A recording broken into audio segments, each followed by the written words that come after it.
بسم اللہ الرحمن الرحیم۔ السلام علیکم۔ حضرت خواجہ معین الدین اجمیری 800 سال قبل ایران اور افغانستان سے ہوتے ہوئے سندھ سے ہندوستان میں داخل ہوئے۔ حضرت خواجہ غریب نواز اجمیری اپنے کچھ مریدوں کو ساتھ لے کر ہندوستان کی سرزمین اجمیر میں قدم رکھتے ہیں۔ قیامت کی گرمی تھی، دھوپ سے بچنے کے لیے وہ ایک سایہ دار درخت کے نیچے بیٹھ گئے۔ ابھی وہ آرام فرما ہی رہے تھے کہ اسی وقت راجا کے سپاہی آتے ہیں اور انہیں وہاں سے چلے جانے کے لیے کہتے ہیں۔ خواجہ غریب نواز سپاہیوں سے فرماتے ہیں، بھائی ہم مسافر ہیں، سفر پر نکلے ہیں، سایہ دیکھ کر بیٹھ گئے۔ سپاہی کہتے ہیں، آپ جائیے یہاں سے، آپ لوگوں کو معلوم نہیں ہے یہاں راجا کے اونٹ بیٹھتے ہیں، آپ چلے جائیں یہاں سے۔ خواجہ غریب نواز فرماتے ہیں، بھائی اتنا بڑا جنگل ہے، راجا صاحب کے اونٹ تو کہیں بھی بیٹھ سکتے ہیں۔ سپاہی کہتے ہیں، ایسا نہیں ہو سکتا،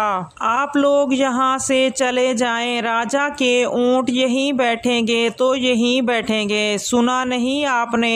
خواجہ غریب نواز کہتے ہیں، ٹھیک ہے بھائی، اب یہاں صرف راجا کے اونٹ ہی بیٹھیں گے۔ سپاہیوں کی باتیں سن کر خواجہ غریب نواز اپنے ساتھیوں کے ساتھ وہاں سے چلے جاتے ہیں اور دوسری جگہ پر رات گزارتے ہیں۔ جب صبح ہوتی ہے تو سپاہی دیکھتے ہیں کہ سارے اونٹ زمین سے چپک گئے ہیں، وہ اٹھ نہیں پا رہے۔ سپاہی حیرت زدہ ہو کر راجا کے پاس جاتے ہیں اور راجا سے سارا واقعہ بیان کرتے ہیں۔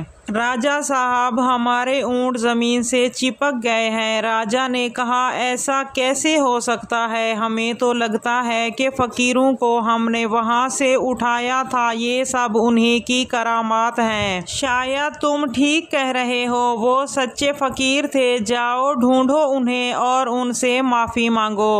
راجا کے سپاہی انہیں تلاش کرتے ہیں۔ ایک جگہ پر خواجہ غریب نواز آرام فرماتے ہوئے سپاہیوں کو نظر آتے ہیں تو سپاہی ان کے پاس جاتے ہیں اور ان سے معافی مانگتے ہیں، گڑ گڑانے لگتے ہیں۔ تب خواجہ غریب نواز کو ان پر ترس آ جاتا ہے اور انہوں نے زمین کو حکم دیا، اے زمین، میں تمہیں حکم دیتا ہوں، تو سب اونٹوں کو آزاد کر دے۔ ان کے حکم کی تعمیل ہوتی ہے اور وہ سب اونٹ آزاد ہو جاتے ہیں اور خواجہ غریب نواز اپنے مریدوں کے ساتھ وہاں سے اپنی منزل مقصود کی طرف روانہ ہو جاتے ہیں۔